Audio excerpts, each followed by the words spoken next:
SLBC ఘటనపై ప్రభుత్వం స్పందిస్తున్న తీరు బాధాకరమని మాజీ మంత్రి హరీష్ రావు అన్నారు. ఈ ఘటన జరిగి 5 రోజులు గడిచినా ఇంకా సహాయక చర్యలు మొదలే కాలేదని ఆరోపించారు.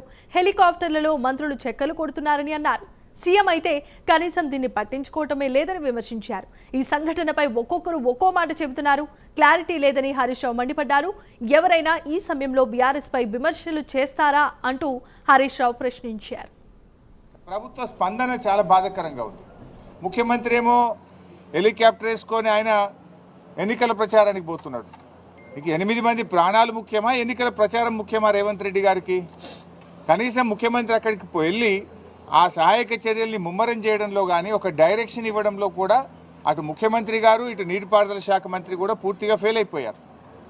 మేము బీఆర్ఎస్ పార్టీ తరఫున సహాయక చర్యల్లో ఇబ్బంది కలగొద్దు, ప్రభుత్వానికి సహకరించాలి, సంయమనం పాటించాలని చెప్పి గత 4-5 రోజులుగా మేము వెయిట్ చేశాం.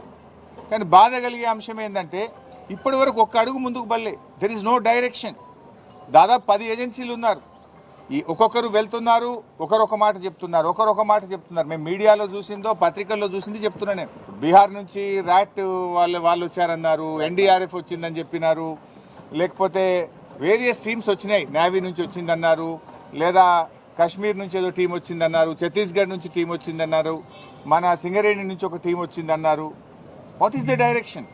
అది ఎవరు ఇవ్వాలి? గవర్నమెంట్ ఇవ్వాలి. అందరి మాటలు విని ఒక స్పష్టంగా ఒక లైన్ ఆఫ్ యాక్షన్ ఇచ్చి దాన్ని వేగవంతంగా చేసి వాళ్ళని బయటకు తీసుకొచ్చే ప్రయత్నం చేయాలి. అందులో పూర్తిగా ఫెయిల్ అయిపోయింది గవర్నమెంట్. బాధ కలిగే అంశం ఏంటంటే మీ ఫెయిల్యూర్ను కప్పిపుచ్చుకోవడానికి చిల్లర మాటలు మాట్లాడుతున్నారు. ప్రభుత్వ స్పందన చాలా బాధాకరంగా ఉంది. ముఖ్యమంత్రి ఏమో హెలికాప్టర్ వేసుకొని ఆయన ఎన్నికల ప్రచారానికి పోతున్నాడు. ఇక 8 మంది ప్రాణాలు ముఖ్యమా, ఎన్నికల ప్రచారం ముఖ్యమా రేవంత్ రెడ్డి గారికి? కనీసం ముఖ్యమంత్రి అక్కడికి వెళ్ళి ఆ సహాయక చర్యల్ని ముమ్మరం చేయడంలో కానీ ఒక డైరెక్షన్ ఇవ్వడంలో కూడా అటు ముఖ్యమంత్రి గారు ఇటు నీటిపారుదల శాఖ మంత్రి కూడా పూర్తిగా ఫెయిల్ అయిపోయారు. మేము బీఆర్ఎస్ పార్టీ తరఫున